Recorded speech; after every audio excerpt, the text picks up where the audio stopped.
And we're going to call that good for an intro, guys. Hey, I'm Brian. This is Tubbs of the Club, host. Jesus Christ. This is Tubbs. The Tubbs shorts are going to be different, guys. So sponsored by Hughes River Expedition. We'll talk about that in a minute. But look, hey, the Tubbs shorts, they're exactly what they sound like. They're short. They're going to be like 10, 15 minutes. So got to get straight to the point. So I have my interview with Cody Hawkins from Big Sky Media Day. And hey, we're about as late in the game as I can get to make this relevant. I found this interview interesting just because Cody is a captivating guy, and I felt a little bit smarter about football having talked to him afterward. Second, he talks about Idaho as a benchmark kind of for Idaho State in a way that I think Tubbs listeners are going to enjoy. But a big picture, this is not an Idaho-specific episode. You can maybe think of this as the soft launch for my Sunday show where I cover the entire conference. But look, I thought the interview is worth my time for sure. And I think you guys are going to enjoy the interview as well. But like I say, hey, tonally, man, these shorts are going to be different. I'm saying that, hey, I'm recording super late. I'm up at 5 a.m. because I work at the hospital tomorrow. So just got to make things work. So my co-host is Blackened Whiskey, which is suburban. It is finished in black brandy casks, and it's thought of as like the Metallica whiskey because Metallica was actually involved in the production. But the end, we'll be talking about Snake River again come late August, likely. But until then, guys, this is my interview with Cody Hawkins. Sit back, relax, and here it goes. We have head coach of Idaho State Bengals, Cody Hawkins, joining us on Tubbs Club. Coach Hawkins, good to see you. Great to see you. So first question I have, I know, look, preseason polls we know they don't mean anything, but the question I have for you is Idaho State, you're in year 3. Mm-hmm. Relative to when you came here, Idaho State's now public perception is middle of the conference compared to, where you started taking over Charlie Regal. How does that sound July 21st, 2025? I mean, July, I don't care. I said the same thing when we were at the bottom. It's like, guys, it's all public's perception, and with all due respect to everyone involved in the media, the landscape of college football is so crazy right now, and nobody knows. We got Montana State up at the top of the conference. Well, who's their quarterback? You don't know, and I don't know. So he might stink, he might be awesome. Now, I know it's probably going to be Justin Lamson. I know him, he's a great player, but there's so much turnover now at every level in college football that the preseason polls probably mean less in the last 3 years than they ever have. One returning quarterback, that wouldn't happen in years past. But to me, I love that there's a little bit more respect around maybe Idaho State's name, but it's not different than what it was. It's just that's what I thought that they deserved, and I think I would love for it to be better. But it's not about what your predicted finish is in the summer. It's about what your actual finish is and the work that we put in year-round, 365, 24/7 to make this program what it can be. So you brought up essentially conference-wide turnover, which every team deals with. So what does Idaho State do to try to get themselves as ready as possible for week 1 of the season, with understanding that, hey, if a team can gel faster, that might be a couple extra wins. That could matter for things like playoff seeding. Yeah, I think there are a couple things that we try to do. Number one, I still really believe in the development component, and I know there are some schools that bring in 50, 80 transfers. If we're bringing in a transfer, we want it to be an impact guy at a position of serious need. But I really believe in the development piece. Nate came in as a freshman, has developed a ton since he's been here.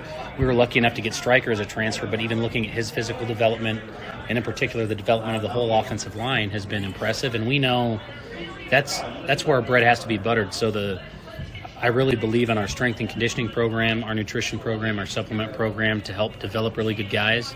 But I think more than that, I believe in how we treat people and how we treat each other. And culture is such an overused word. And I guess it's not culture, but it's actuals. I think it's probably the general feeling of how guys feel, their relationships with coaches, their relationship with each other on our team.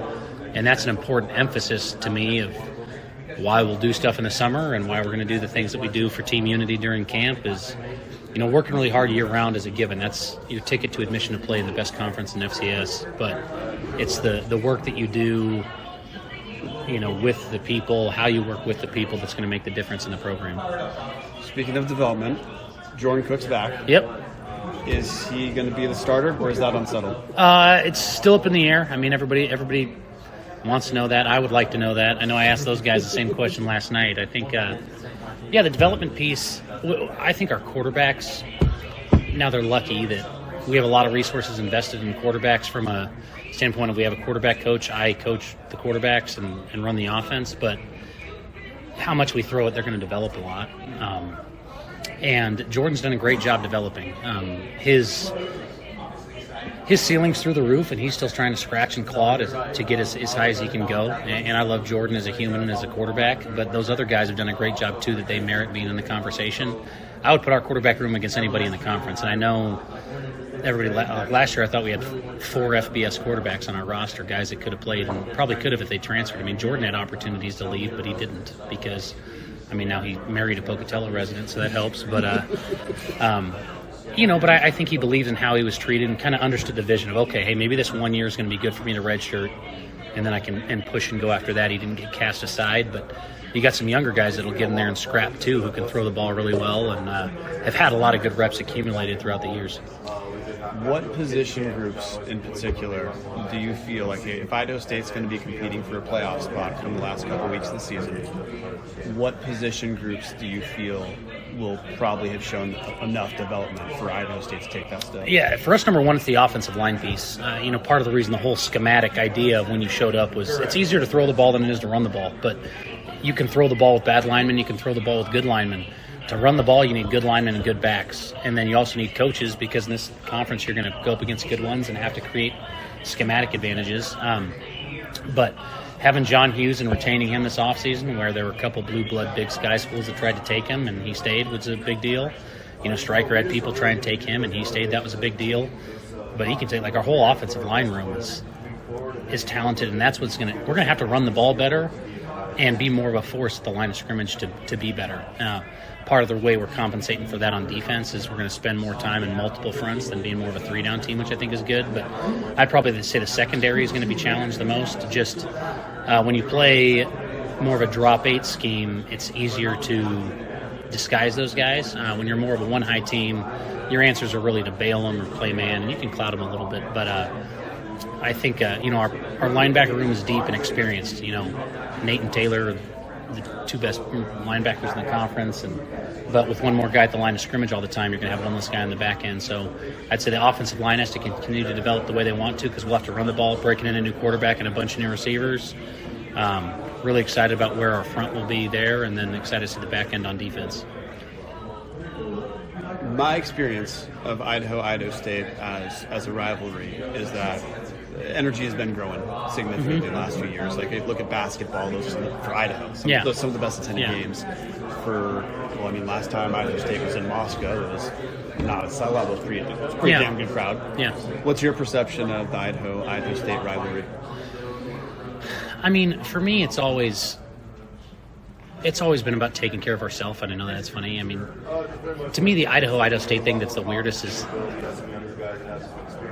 there's less of a connection there, but there's a state thing, which really matters. What I want to do is I want to get to the point where people are really considering about going to Idaho State. This is as a student over going to the University of Idaho, which right now doesn't happen, right? There's nobody who's like, I could go to Idaho or go to, and that's just the reality of it. But when you talk about the totality of the conference component, that's what I love about the power of athletics, because I think you have an opportunity to change perception of a program, of a university, of a town through the medium of football. And I want people to think, when they think about Idaho State football, I'd love for people to equate Eastern Idaho and Pocatello with really good people who work really hard, and they're fun and competent. And that's what I want our football team to be, is good people who will hit you in the mouth. And I think our guys have kind of taken on that identity.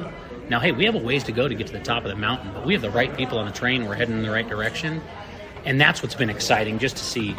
I think when I first showed up, the disparity between Idaho and Idaho State was so great in budgets and demographics, and there's still a gap, but it's not what it was. And hey, Coach Ford's going to do everything he can to widen the gap again, and I'm going to do everything I can to close it. But I believe in our administration and our people and our community, and in order to compete with Idaho, it's no different than being our best self. So that's always the measure of how do we retain guys, how do we train players better, take better care of them, how do we coach better?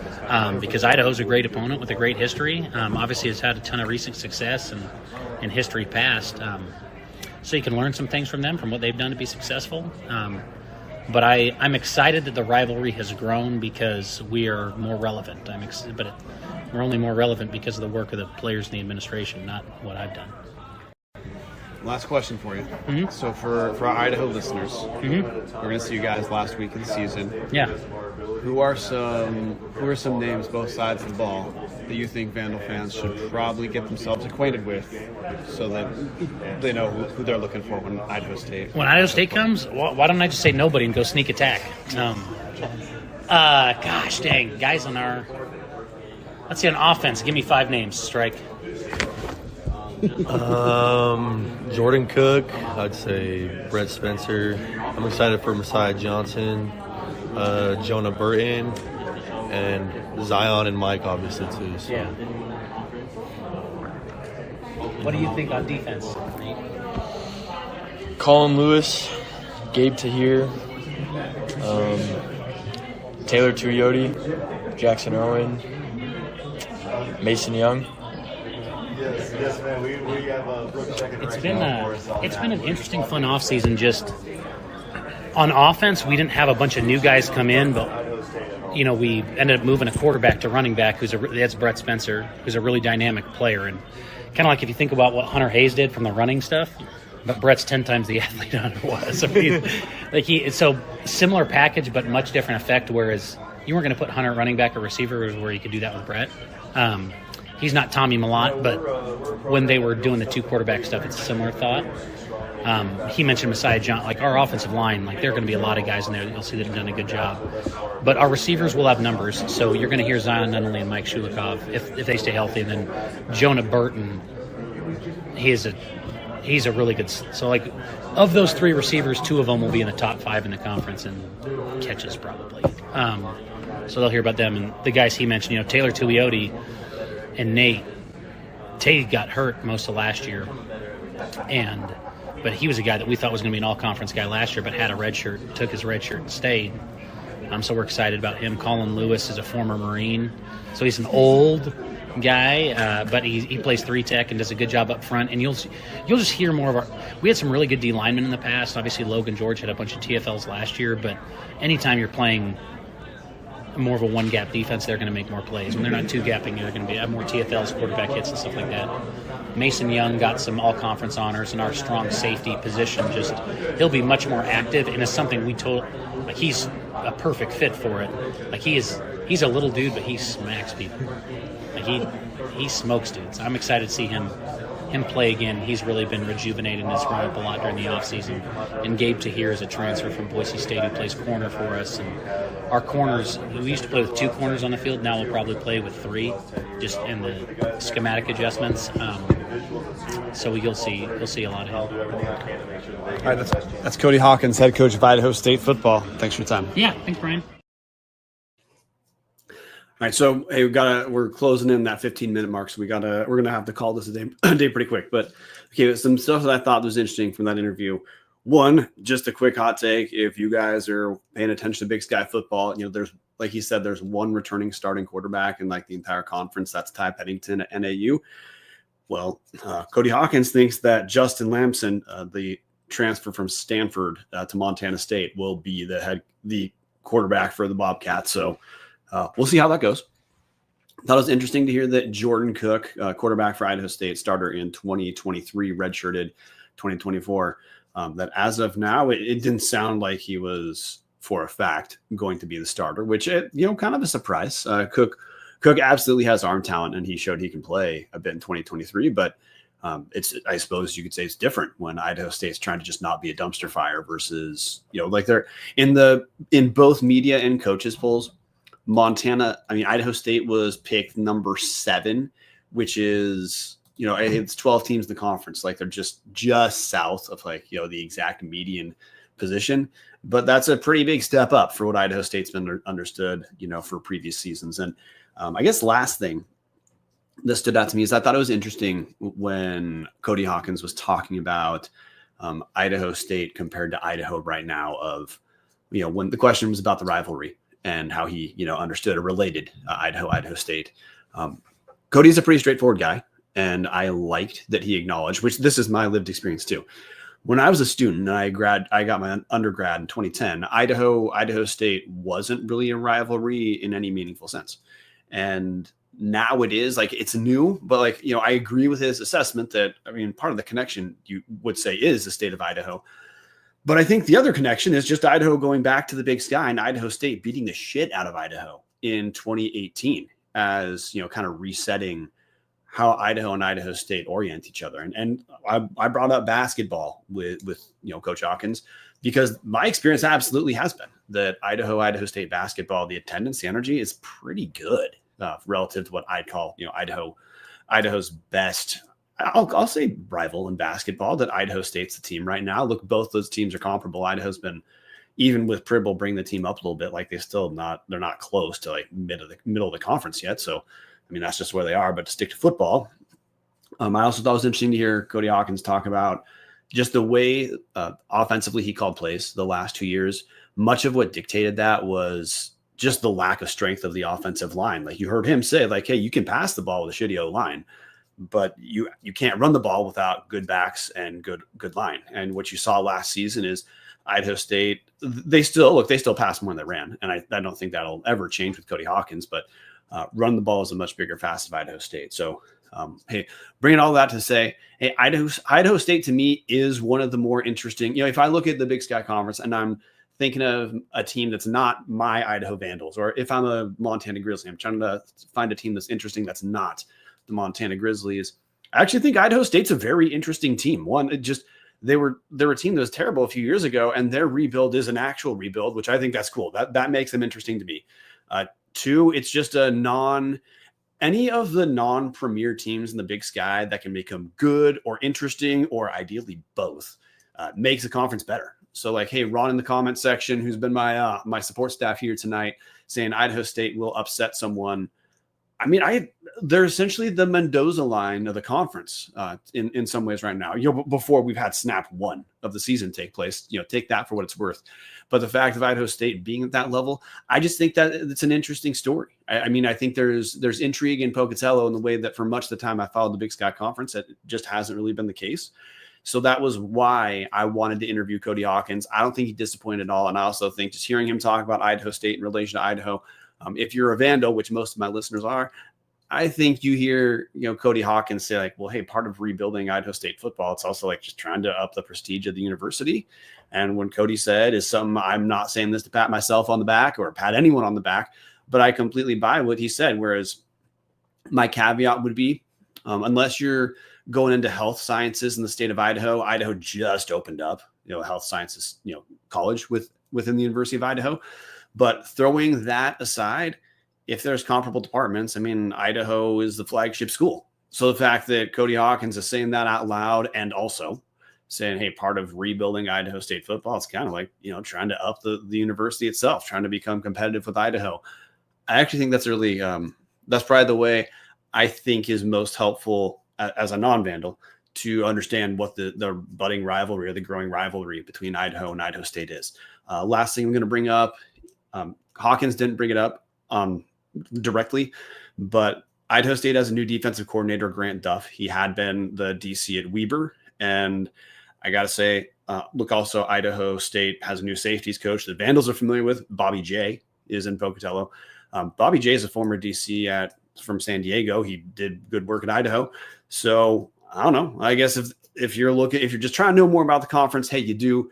I happen to have Idaho State circled on my, metaphoric list of Big Sky teams. That's not Idaho. That if I'm going to just throw on an ESPN Plus stream, that's probably the one I have the most. But anyway, hey, thanks you guys for tuning in. Thanks to Hughes River for supporting the show. By the way, if you guys are looking for any sort of river rafting vacation, you want to get out and see the wild, you got to get in touch with Colin at Hughes River. Hughes River, they do the best trips. They're completely all inclusive. Get a hold of Colin as quick as you can. And hey, support the show. Tubbs, go to patreon.com/Tubbs at the club. Join the hashtag Only Tubbs Discord, not me in the comment section saying, great job, Brian. If you're into Idaho football, you got to join our Discord. Get on there as quick as you can. I'm going to call the night because I said 15 minutes. We're at 20. Shorts have to be actually short. Until next time, guys, go Vandals. I got a lot of great friends in Pocatello, but there were just some ignorant people that were sitting behind our bench abusing the kids and me. All I did was win there and leave there. And they're still bitter apparently 8 years later, which is their problem, certainly not mine. I've moved on, man. Like I said, I'm a vandal, man. I'm a vandal. And 3 out of 4 years, that's pretty good. They always said, is the grass greener? Hey, grass is greener in Moscow. 3. Go Vandals.